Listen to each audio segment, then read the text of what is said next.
The new Mortal Kombat trailer is here. Now officially named Mortal Kombat 1. And that's right, it's another timeline reset. But things are different this time around. So we are gonna do a little rewind and show why that is. First up, we see the shot of our narrator, Fire God Kang saying, "It is time." And if you are like, wait, hold on, Fire God Kang, let's quickly recap the final event of MK11. In order to defeat Kronika, Raiden transfers his power over to the Liu Kang in order to make him quite literally a god. The Fire God, to be specific, Liu Kang beats Kronika to gain control for Hourglass, which grants his rider the power to shape in the new history in their image. But before that can happen, Shang Tsung appears and does his snaky Shang-Tsunging things to try and trick Liu Kang into allowing him to use the Hourglass. Aftermath has two possible endings. Either Liu Kang wins and use the Hourglass to reset the timeline all the way back to the day of Great Kung Lao, even before the first Outworld in the Earth Real World Combo Tournament.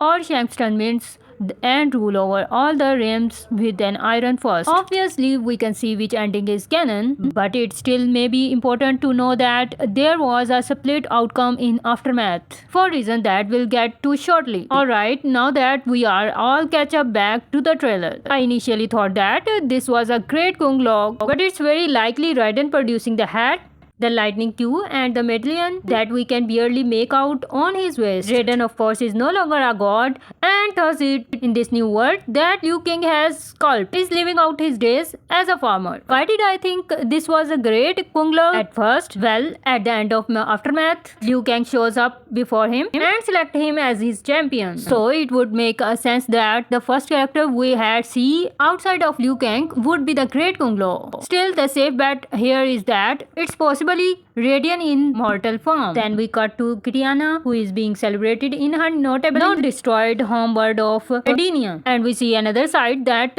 we are not used to seeing her and her sister Molina getting along in the same carriage. Liu Kang's line, and this become a trend in the next scenes. We see characters who are typically answer each other being presented like there's a choice to avoid their tragic fate. We see probably the most iconic rivalry in the series, Scorpion and Sub-Zero. Note that this is Hanzo, Sasha or Scorpion potentially hint that perhaps this is a world where Hanzo's family could potentially not be murdered by the Lion Kyoe, giving him no reason to become a yellow-clad specter of vengeance that he's always been in the previous games. Then the trailer takes a turn out of this potential comes Shang Tsung, disappointingly no longer played by the charismatic Shang absolutely wreck all the nice and happy moment that the trailer was built towards. Burly murdering Scorpion, Melina, Kitana, Sub-Zero and Kung Lao before finally getting brought down by the Liu Kang. Fire God Kang is absolutely not happy with this and sets Shanks up for the absolutely brutal fatality that I would be shocked if it does not make into the actual game. My speculation here is that the Shang Tsung we see in the trailer could actually be Shang from the bad ending of the Aftermath, the one who beat Liu Kang and create his own timeline with the Hourglass. It's absolutely an invasion into the Liu Kang seeing perfectly world, seems to be the things that will kick-start the war that may serve as the main conflict of the MK1 story. Then we get this release date September 19,